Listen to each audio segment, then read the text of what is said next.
Phenomenology of the Spirit was written by George W. F. Hegel, a philosopher, a German idealist, and an influential figure in both continental and analytical philosophical methods. When I was a freshman in college, I read Hegel and Sartre back to back in my Intro to Philosophy class, and my mind was blown. In fact, the way I think and view life has been changed to this day by that experience. But back then, I was 21 years old. And what I was reading was selections in a philosophy classics textbook. But now, as of filming this video, I am 39. And I've read a bunch more and have had a lot more life experience. In reading through all of the Phenomenology of the Spirit was not as enjoyable nor as mind expanding as it was back then. Don't get me wrong, Hegel was a big influence on me back then, and his concept of absolute idealism influenced my own philosophy of absolute reality. And I always wanted to go back and read his ideas in context. Well, now I have, and I found his magnum opus to be long-winded, wordy, boring, dry, overcomplicated, and at times even irrelevant. For instance, he spends a long diatribe on debunking phenomenology, point by point. That is not to say that this book or its writings are useless, nor that his ideas are expressed here in bad faith. His ideas are incredibly interesting. Nietzsche, Marx, and even the whole field of existentialism owe Hegel a debt of gratitude, if not credit, for the foundations of their theories. But his ability as an author does not match the brilliance of his mind. In Phenomenology of the Spirit, Hegel is concerned with examining Kantian, Stoic, and Platonic topics, or even tropes, in the context of the master-slave relationship. He views these dualisms in terms of piety, that is slavery to God's will, the state, that is slavery to the law, and religion, that is slavery to myth and belief. Hegel aims at categorizing and understanding infinity, that is reality, both as a concept and as spirit, making me think of Plato's forms the entire time I was reading this book.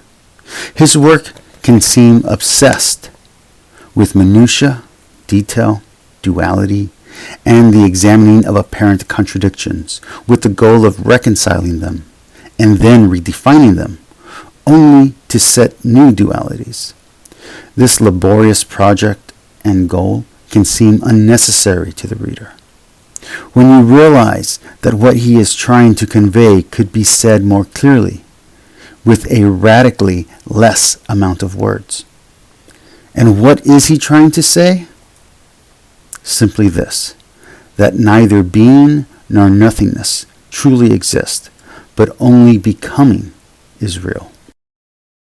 Out of the gate, Hegel pushes against the infinite regression arguments of foundationalism, so common in the philosophical methods of his time. Hegel also uses jargon unique to himself, discarding the more popular terminology of his day. He also uses terms that can be translated as ultimate being, absolute being, and first mover or prime mover, in much the same way YouTube atheists would use it today, making people like Kaufman wrongly put Hegel in the atheistic camp, when by his own account, Hegel was deeply Christian. Hegel then takes way too much time explaining that observing an object changes the behavior of an object. He explains this in the most overcomplicated way possible. He then begins to lay his groundwork for the idea that all are one. Even nothingness is part of the same universe, and thus part of the same singular thing or object. That is part of one ultimate or absolute being. Stating that which is distant from God is still part of God. It is a little after this point that Hegel then begins to make his jabs at Stoicism for seemingly no reason. As these jabs come out of nowhere, then, after another long diatribe, we then get into Hegel's theory on the evolution of religion, which I found progressive and enlightening, although very incomplete and underdeveloped, as he seems to hold the German political society and German culture of his own time as the pinnacle of that evolution. This cultural bias shows itself in ugly, prejudiced, and racist terms. And in light of later Nazism, socialism, and communism, can seem tone-deaf and evil to the modern reader. But it is important to remember that these writings preceded those movements by decades, even if it does seem to endorse or at least admire tyrannical authoritarianism, Christian elitism, and German superiority. But to give you an idea as to why we should allow some latitude on this front, Phenomenology of the Spirit was published in 1808, over half a century before Charles Darwin published his Origins of Species. Yet, even with that consideration, Hegel's most vile arguments are only defensible because he prefaces his conclusions as being merely examinations of speculative dialectics. That is his, if this is true, then this ought to be true formulae.